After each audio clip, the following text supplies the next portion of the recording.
The Norton Commando belt is quite treaded, in fact so much so that you can actually turn the clutch, I can't do it at the moment one-handed, without actually undoing the belt. So my plan is to take the alternator off and then see if I can slip the belt off, move the gearbox forward, put the new belt on, and hopefully it will fit without having to take the clutch off, but we shall see. With the alternator off you can really see the mess that the belt has made. Let's see if we can pull it off.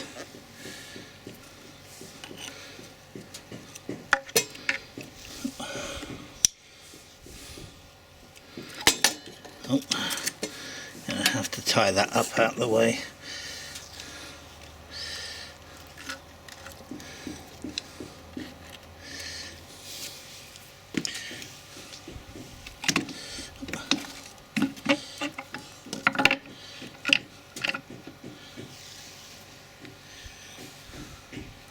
So the belt is definitely nadgered and has actually pulled all the parts out.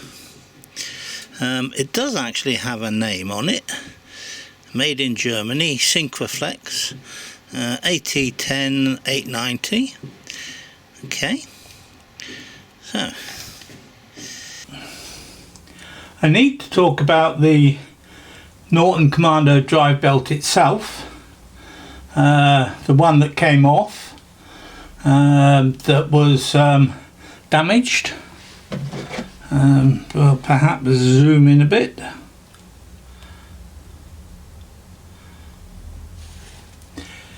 This belt I've measured is actually 32 millimeters wide, not 30. It shows significant damage. There is gaps where it has obviously been stretched and pulled apart, and there's several of those around the belt. And then if you actually look at the belt, there's damage to one side and very little damage to the other side. And when you actually look at, I will put a photograph.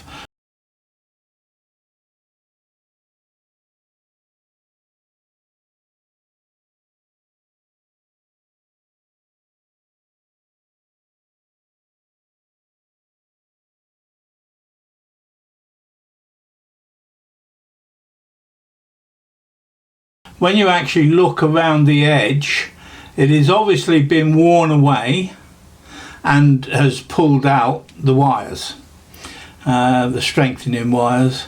So the assumption there is that it has been rubbing against something, and this was the outside,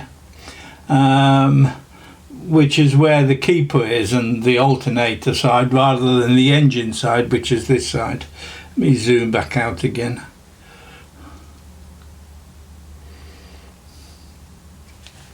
So the pulley, and this is the older one, actually sits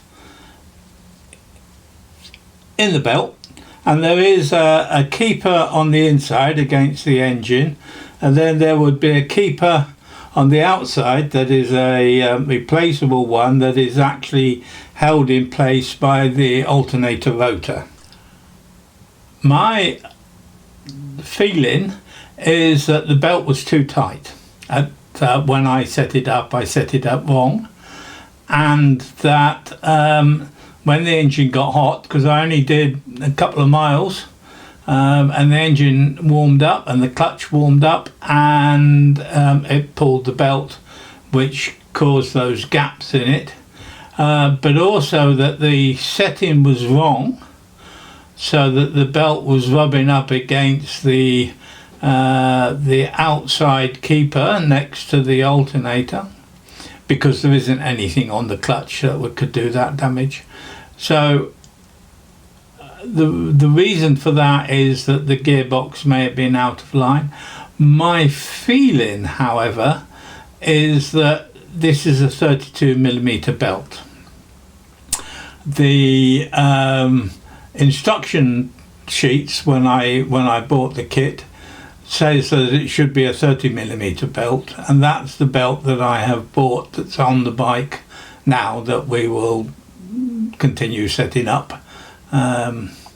However, looking at the various data sheets, the suggestion is that the 32mm belt is about 6% stronger than the 30mm belt, although this is or was a Conti Synchroflex belt, and the one that I've got now is a Mk2A belt from a different company, made in Italy rather than Germany. And I have noticed that Conti now do a Synchroflex Gen 3 belt, which is supposedly 30% stronger than their original belt, which is what we have that we've damaged.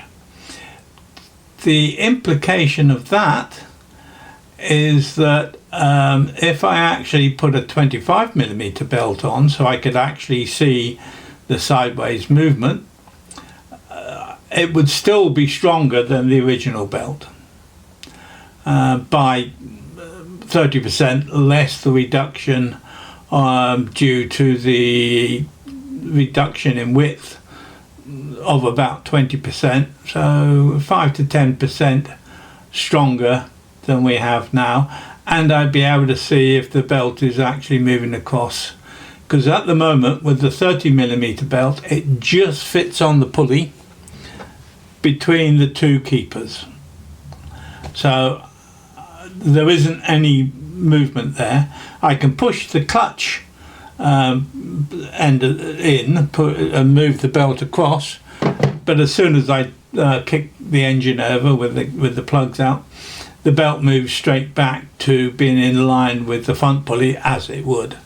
So you can't tell how well you've set up the toe out on the gearbox that would actually encourage the belt to move onto the inner rather than the outer keepers. My plan is to try to get the tension correct on the belt, the new belt, and then run the engine with this camera, watching it and seeing if it is trying to climb up over the side. And then, as per one of my kind subscribers suggested, take it out on a run, check it, adjust it if need be, take it out on a run again, try to get it up to a proper operating temperature or a bit hotter if I can, and look to see that I've still got play in the belt. The instructions suggest that with it hot you should have at least half an inch of up down movement, and there shouldn't be any tension on the gearbox bearing or the crankshaft bearing. So we will endeavour to do that. The new belt, it's very similar. It's a Mk2A, but AT10 890, and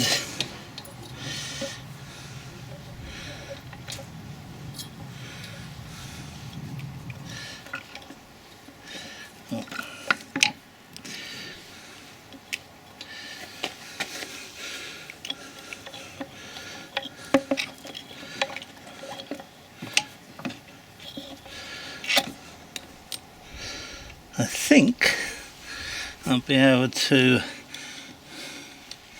stretch that on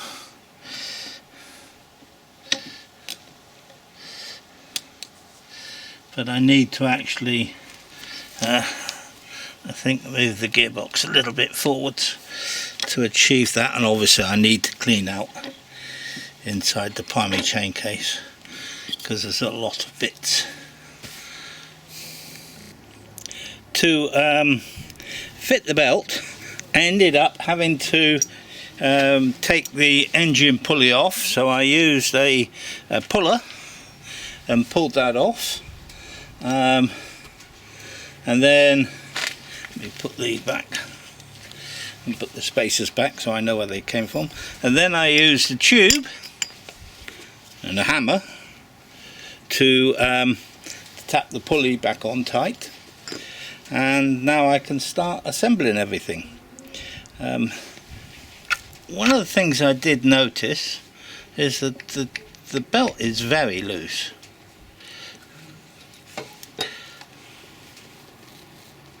And even still, I mean, I don't know how much tension you need to be able to turn this, but it's difficult to get it through 90 degrees. So, and I'm going to have to do all the alignment again, but that seems very loose to me.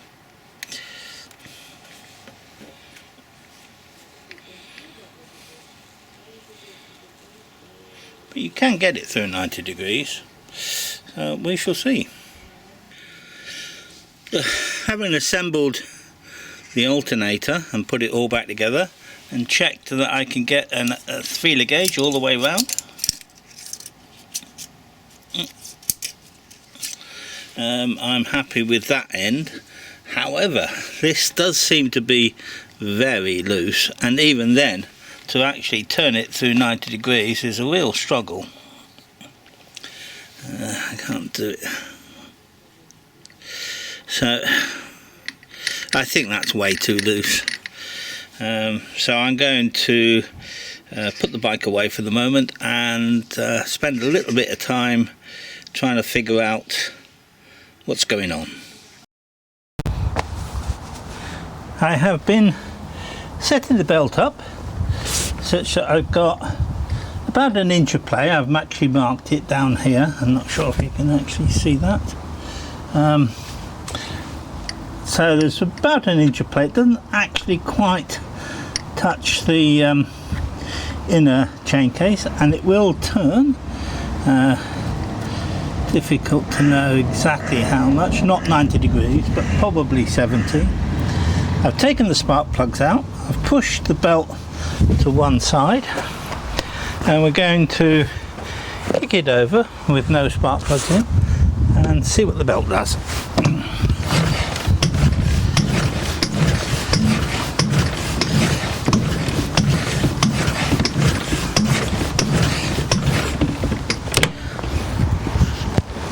And the belt has realigned itself with the inside, with the engine sprocket. Interestingly, while I can move this belt, I cannot move this one very much at all. It doesn't seem, it seems to fit in there perfectly. This is a 30mm belt. So I guess the next stage is to start the bike and see what it does with the engine running.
as I am happy with the way the belt is actually working at the moment, I think the next part is to actually take it out, drive it about. So I'm going to fit the priming chain case.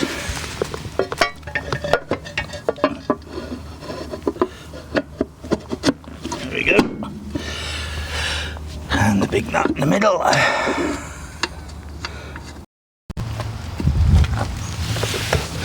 I have taken the plugs out, one so I can actually feel the tension of the belt,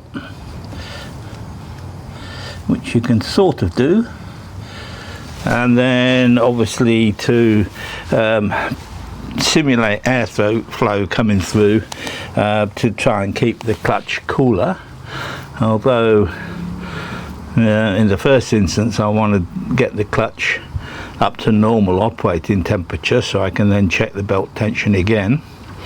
I am going to mill out the middle of the screw-in plugs and then put some mesh in there such that we do get some airflow. We'll see. Next is to put the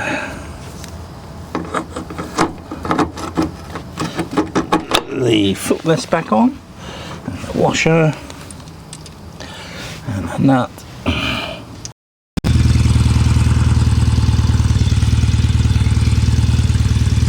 So the Norton gave 2 priming kicks and then switched the ignition on and gave it 1 good kick, and it started first time, which was getting the throttle set just right.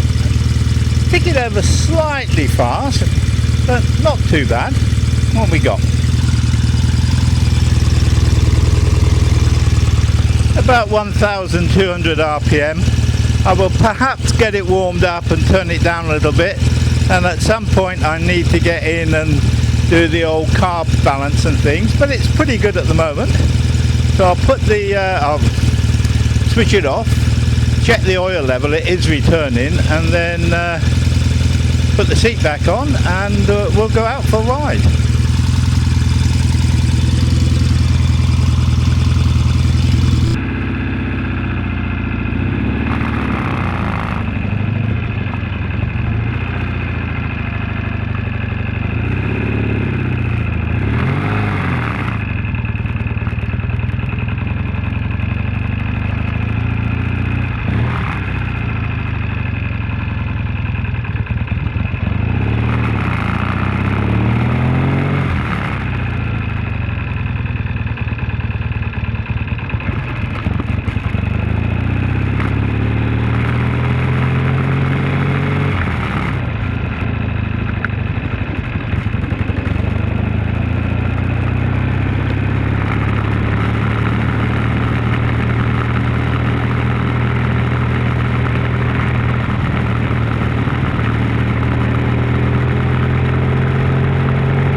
After the run, the belt looks to be in excellent condition. There's a slightly reduced amount of play, but the clutch temperature measured with a fluke meter was 37 degrees centigrade. I've been having some issues with the full position ignition switch being very intermittent at times. I was not sure about that. And then I'd also noticed that the brake light switch, or the brake light itself, was not particularly reliable. But I decided to actually take the bike out and run it a little further to test the belt some more and to start to get a feel for what it actually was like to ride. And while out, the bike just stopped halfway round the roundabout, and I coasted and stopped on the roundabout and found, looking at it, that the fuse, I think, was blown. I'm not sure the cause, whether it was the ignition switch cutting in and out or something of that, or an issue somewhere around the brake light or the brake light switch or somewhere. Don't know. So I've got to figure that out. One issue I did note, though, was that the fuse that was in there was too small. I'd actually decided I was going to put a bigger one in anyway, or higher current blow.